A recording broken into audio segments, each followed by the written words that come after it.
Estados Unidos anuncia uma redução da sua taxa de juros e isso é uma boa notícia não só para o Brasil, mas também para os outros países do planeta. Entender exatamente por quê.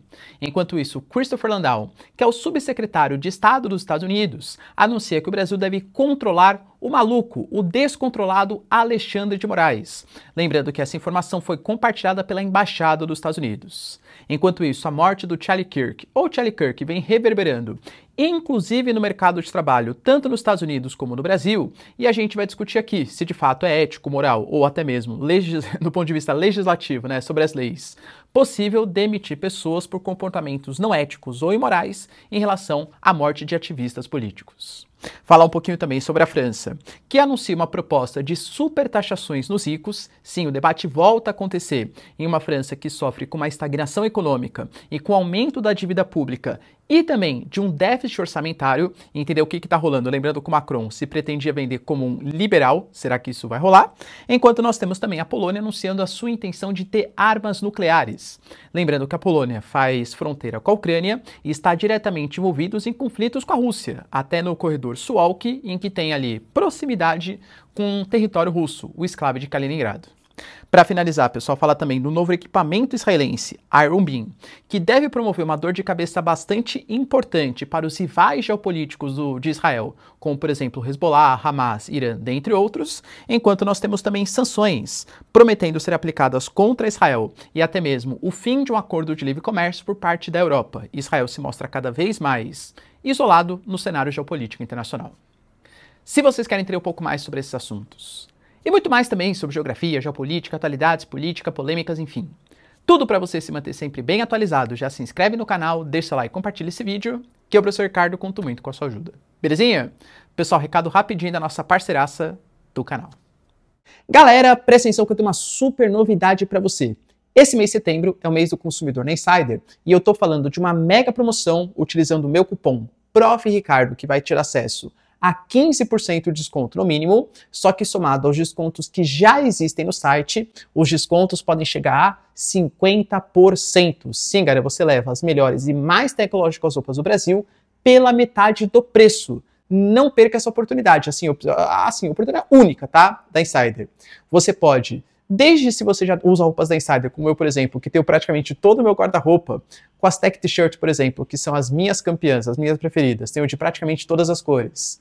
Ou, por exemplo, a Core T-shirt, que é essa roupa, essa camiseta com uma gramatura um pouco mais grossinha, que caso você tenha ali, né, um pouco mais de gordurinha e tal, às vezes você quer esconder essa Core T-shirt, ela faz um molde bem legal no seu corpo.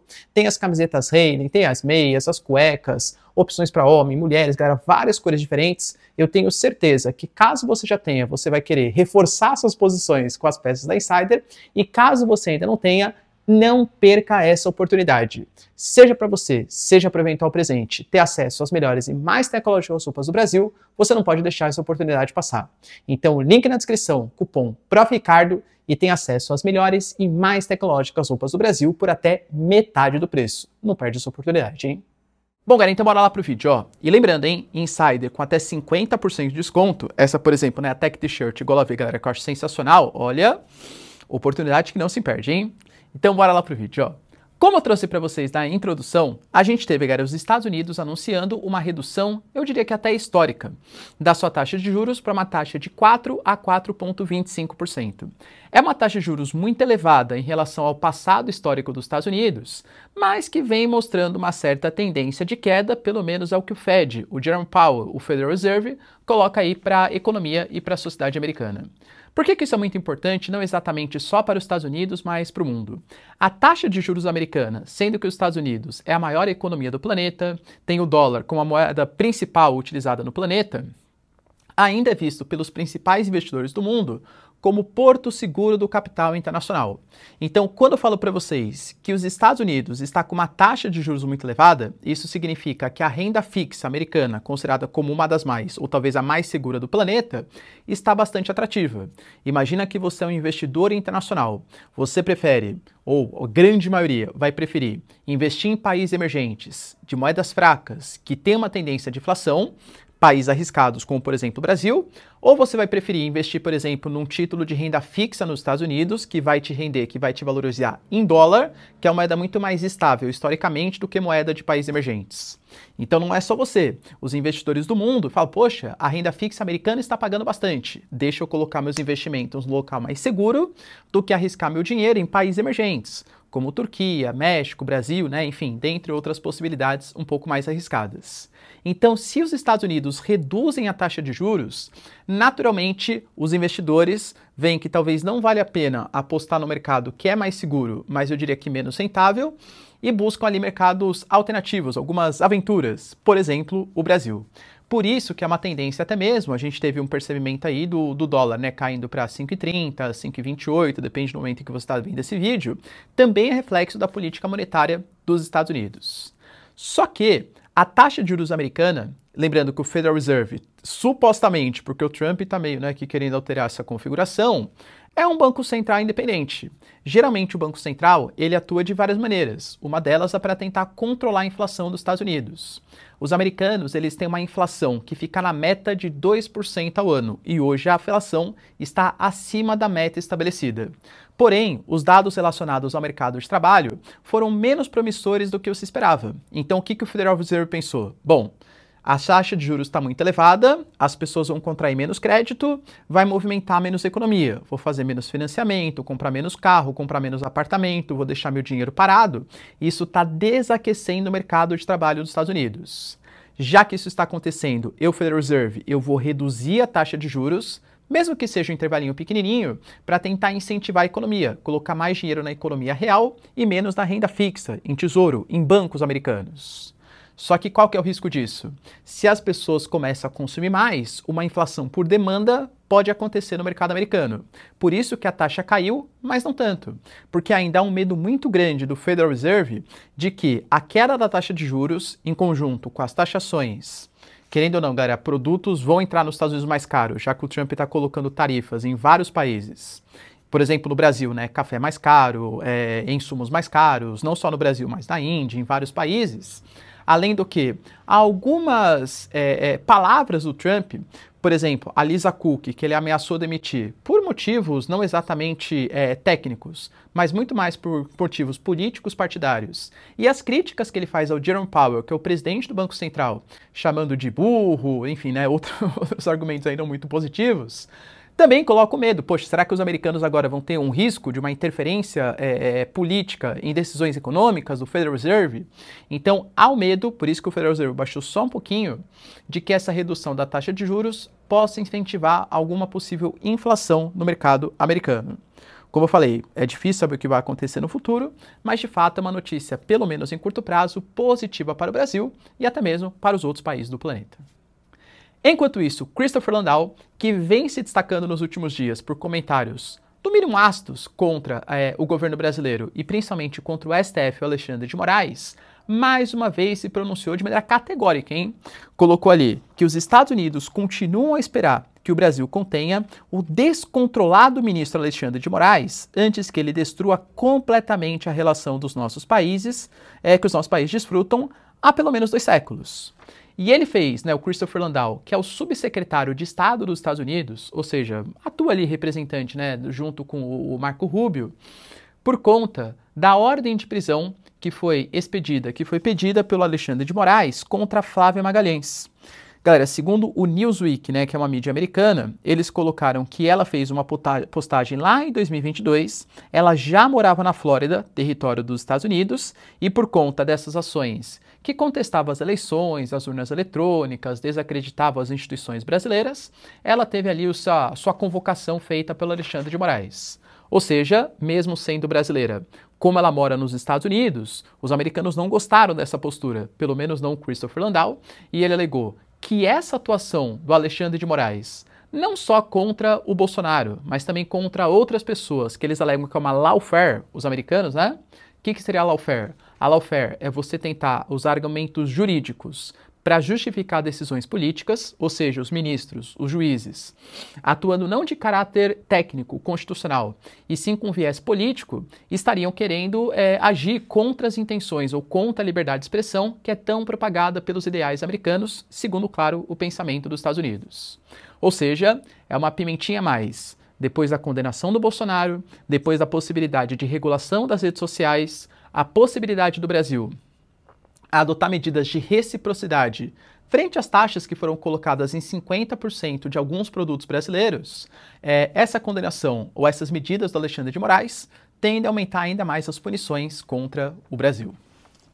Além disso, galera, a gente discutiu um pouquinho aqui a morte do Charlie Kirk, ou de Charlie Kirk, que era um ativista, conservador, que era com falas ali, né, bastante polêmicas relacionadas ao movimento negro, relacionadas, por exemplo, à própria pandemia, relacionadas, por exemplo, à própria Covid-19, as eleições americanas, que ele alega que foram eleições ilegítimas, as que elegeram Biden em detrimento do Trump, né? Muita gente considera que ele foi até um dos corresponsáveis ou teria incentivado a uma possível invasão ao Capitólio, e ele era um grande nome do movimento conservador nos Estados Unidos, principalmente para a população jovem.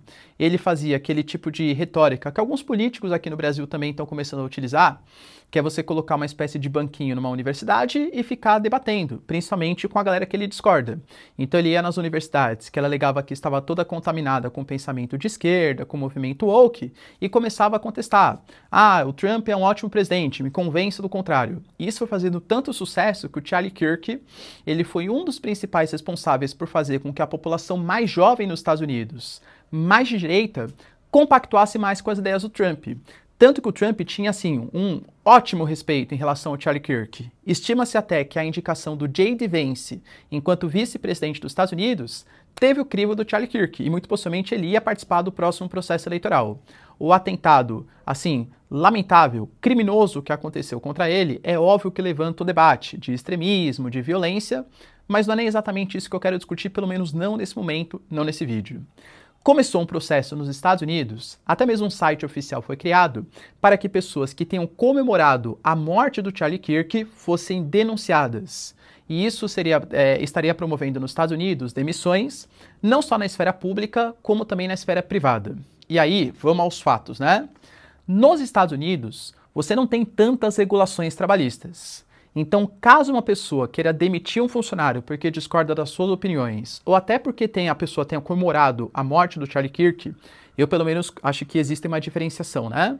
Você comemorar a morte de alguém é algo assim tenebroso, ainda mais de um ativista político, mas você utilizar a morte dele para emitir sua opinião, talvez não seja da maior sensibilidade de todas. Mas não acho que deva ser algum condenado como uma possível demissão, né? Então, por exemplo, olha, o Charlie Kirk morreu, eu lamento pela violência política, mas era uma pessoa que eu não concordava com tal postura, tal postura, tal postura. Cara, tanto faz, né, se é o Charlie Kirk, se é a Marielle, se é, enfim, qual político que seja. Talvez não seja da maior sensibilidade, mas também não acho que deva ser uma coisa condenável, né? Pois bem, cara, nos Estados Unidos, qualquer pessoa que tenha colocado posts, e isso foi o próprio Estados Unidos que colocou, hein, palavras insensíveis a respeito da morte do Charlie Kirk, podem ser condenadas. E isso é extremamente perigoso, porque na esfera privada, sem regulações trabalhistas, o dono da empresa, né, o empregador, ele pode demitir de acordo com a sua vontade. Aqui no Brasil é um pouco diferente, vamos falar já. Agora, no Estado americano, isso pode incorrer para um caminho perigoso. Por quê? Se o Estado americano for observar a movimentação nas redes sociais das pessoas e demitir pessoas que tenham criticado o Charlie Kirk, que é diferente de ter comemorado a morte, são coisas bem diferentes, acho que já caminha para uma coisa perigosa de um autoritarismo. Isso tanto faz se é de esquerda ou se fosse de direita também, ou de esquerda, galera, tanto faz. O Estado demitir com base em opiniões políticas, acho que é extremamente complicado, que, de novo, é diferente de comemorar. Aqui no Brasil, por exemplo, a gente também teve um movimento, muito menor que nos Estados Unidos, claro, mas de alguns empresários que estariam demitindo as pessoas de acordo com comemorações da morte do Charlie Kirk nas suas redes sociais. Aqui no Brasil tem a lógica é complexa, tá? Por quê? Mais uma vez, aqui no Brasil você não pode demitir pessoas, a gente tem muito mais regulações trabalhistas, leis trabalhistas, com base em opiniões políticas. Então, se o cara colocou na sua rede social privada, não utilizou, sei lá, uma rede social do trabalho, um e-mail do trabalho. Olha, eu discordava do Charlie Kirk porque tal. Que se a pessoa foi demitida por conta disso, não pode. O empregador pode ser obrigado a pagar uma indenização e até ter que recontratar o empregado porque isso é discriminação política. Isso não pode acontecer. Claro que por debaixo dos panos acontece, né? Mas teoricamente não pode acontecer. Agora, se a pessoa fez algum tipo de comentário de ódio comemorando a morte, cara, incitação ao crime é crime no Brasil também. E aí, muito possivelmente, essa pessoa é que seria enquadrada até mesmo em um caso criminal. Outra coisa, a empresa pode alegar que a pessoa estava manchando a honra da empresa. E aí vai tudo para um caráter jurídico. O que eu estou querendo trazer para vocês? Aqui no Brasil, é mais complicado essas demissões do que exatamente nos Estados Unidos, porque a justiça trabalhista ela é mais forte, quer você goste, quer você não, e isso pode trazer algumas complicações para o empregador, ainda mais se ficar comprovado que teve motivação política. E você, galera, concorda com possíveis demissões por conta de comentários feitos sobre a morte do Charlie Kirk, sejam elogiosos, sejam críticos, depois da sua morte? Lembrando que são dois problemas diferentes, hein? Comentários e comemorações.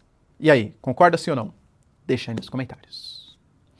Além disso, galera, tivemos também a França com uma proposta bastante polêmica, e eu diria que não é a primeira vez que se cogita, mas está reforçando essa ideia, que é a ideia de taxação dos super ricos. A proposta francesa, pelo menos do novo primeiro-ministro, o Sébastien Lecornu, que lembrando, galera, a França vem trocando consecutivamente primeiros ministros, principalmente nessa última presidência de Emmanuel Macron, a França está enfrentando um grave problema econômico. Déficits públicos. A França hoje apresenta um déficit de 5,8% do PIB e uma dívida na casa de 114% do PIB. O François Baron, por exemplo, que era o antigo primeiro-ministro, ele tinha feito uma proposta orçamentária que reduziria os gastos em 40 bilhões de euros, sendo que viria de corte de programas sociais e de fim de 2 feriados. O Congresso não aceitou e isso foi um dos motivos para sua queda de popularidade. Até entendo, imaginem vocês, né? Aqui no Brasil, vem algum tipo de proposta orçamentária em que o parlamentar ele discuta. A gente tem que aumentar a arrecadação de dinheiro, então vamos cortar 2 feriados do Brasil, corta um Corpus Christi que é na quinta-feira, que ainda emenda na sexta, com certeza o cara seria também tirado do cargo. Tô brincando, mas é mais ou menos verdade, né? Enfim, na França isso não foi aprovado, tá? O fim dos feriados e o corte de gastos públicos. E esse novo primeiro-ministro, que foi indicado pelo Emmanuel Macron, ele tem que resolver o problema. Ele tem que adotar medidas de austeridade. E a população francesa, aparentemente, vem caminhando mais para opções do lado esquerdo da força. Em que sentido? Cortar privilégios de empresas. Hoje, os subsídios que a França fornece às empresas francesas estão na casa de 211 bilhões de euros ao ano e 79% da população francesa, segundo pesquisa local, é favorável a isso, e também 86% dos franceses se mostram favoráveis a taxações das grandes fortunas. Segundo a proposta do Sébastien Lecornu, qualquer um que tenha mais de 100 milhões de euros será taxado em 2% ao ano. Segundo as informações francesas, isso corresponde a 0,01 da população, ou seja, uma parcela mínima, e pode gerar uma arrecadação na casa de 20 bilhões de euros por ano, sem precisar cortar feriado e sem precisar cortar gastos públicos. Eu sei, principalmente quem tem um viés um pouco mais liberal, vai argumentar que essas superfortunas, geralmente não é que o cara tem o dinheiro em mãos, isso pode estar aplicado, por exemplo, em bolsa de valores, aplicado nas suas empresas, além do que há possibilidade, ainda mais de uma economia tão globalizada. Pô, se eu vou ser taxado na França, vou transferir minha empresa para a Alemanha, vou transferir minha empresa, sei lá, para Singapura, no mundo tão globalizado. É muito mais fácil o capital volátil se movimentar pelos países do planeta. E no caso do subsídio às empresas, muitos liberais argumentam, inclusive uma parcela do partido do Emmanuel Macron, que a França já se mostra um país pouco competitivo. Se subsídios forem cortados, ou seja, incentivo para que as empresas fiquem na França forem cortados, a França vai se desindustrializar ainda mais. Vai reduzir a criação de emprego, movimentação da economia, e isso pode impactar negativamente a economia do país. Ou seja, hoje há uma briga na França de Marine Le Pen, partido do Macron, que é de uma centro-direita, mas que está tentando se aproximar da esquerda francesa, e o partido do Mélenchon, que se destaca uma proposta mais socialista para os franceses. Fato é, galera, que é uma proposta, como eu falei para vocês, né, não muito inovadora. Nessa quinta-feira, a gente terá grandes manifestações amanhã na França. Estimam-se que 400 mil manifestantes possam estar às ruas pedindo por uma mudança, um ajuste fiscal, que dessa vez não pega exatamente na população mais pobre ou nos trabalhadores, e sim nas grandes fortunas francesas. Será, galera, que vai para frente? Essa proposta orçamentária fica para 2026, hein? Será que vai passar? Deixa aí nos comentários. Tivemos também, galera, notícias importantes do presidente da Polônia anunciando que está disposto a ter armas nucleares. Segundo as suas palavras, hein? Como presidente da Polônia, considera que o nosso país deve participar do compartilhamento de armas. A Polônia deve sim possuir suas próprias capacidades nucleares, energéticas, civis e militares, e a parceria com a França de Emmanuel Macron é justamente nesse sentido, ou seja, aproveitar o chamado guarda-chuva nuclear francês. O que seria isso, né? Partindo da ideia que Estados Unidos e Rússia são os países com a maior capacidade de ogivas nucleares, nem todas as ogivas americanas estão em território dos Estados Unidos. Por exemplo, os americanos têm mais de 100 equipamentos espalhados em países europeus e na Turquia, que é Europa e Ásia, né, ao mesmo tempo. Os Estados Unidos têm armas nucleares nos Países Baixos, na Itália, tem armas nucleares na própria Turquia, tem armas nucleares na Alemanha. A própria Rússia, por exemplo, também compartilhou armas nucleares com Belarus. Então existe essa possibilidade. Só que hoje a Europa está um pouco desconfiada das intenções do Trump, convenhamos que também não muito sem motivo. E por conta disso, a França e o Reino Unido, que são dois países europeus que contam com as suas próprias armas nucleares, embora com capacidade e quantidade muito menor que os Estados Unidos e que a Rússia e que a própria China, claro, a França já se mostrou disposta a compartilhar o seu guarda-chuva nuclear. E aí é claro que os países, principalmente do leste europeu, mais preocupados com o eventual conflito, cara, eu citei para vocês ontem, a Estônia construiu um monte de buraco de trincheira 40 quilômetros para colocar pântano, lago, todas as táticas para impedir uma possível agressão russa. A Polônia está treinando civis, está gastando 5% do PIB em defesa, está comprando um monte de tanque Black Panthers, por exemplo, dos sul-coreanos, para eventualmente também se defender dos russos. E é dentro desse contexto que a Polônia cogita sim ter suas próprias armas nucleares. Na verdade, inicialmente armas nucleares francesas, um guarda-chuva, o nuclear sharing, que é a maneira como eles chamam, né, o compartilhamento de equipamentos nucleares, para no futuro, se for necessário, ter as suas próprias armas nucleares. É óbvio que a Rússia viu com péssimos olhos isso.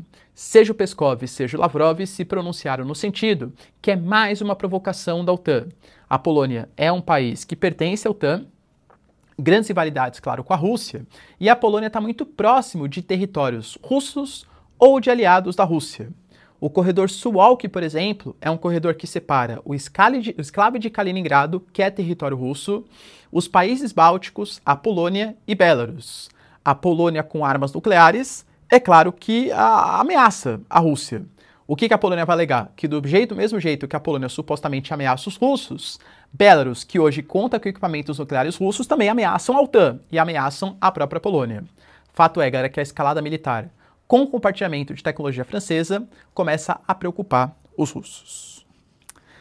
Além disso, galera, tivemos também Israel anunciando que para o final desse ano, ou seja, a gente está agora em setembro, daqui 3 meses, o Iron Dome pode caminhar para sua, entre aspas, aposentadoria. Estou exagerando, claro, né?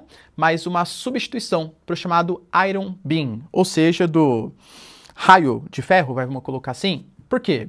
O Iron Dome, ele é um sistema que não previne exatamente contra mísseis balísticos, mas equipamentos de menor eficácia. Então, sejam foguetes, sejam drones, até alguns mísseis de cruzeiro. Só que cada sistema de defesa do Iron Dome, ele conta com gasto de mais ou menos $50 mil por míssil, que é usado para disparar contra drones e equipamentos. Sendo que alguns equipamentos custam pouco mais de $100. Ou seja, alguns grupos, como Hezbollah, Hamas, Jihad Islâmica, o próprio Irã, utilizam equipamentos de baixíssimo valor e obrigam Israel a utilizar os seus mísseis do Iron Dome de um altíssimo valor, $50 mil.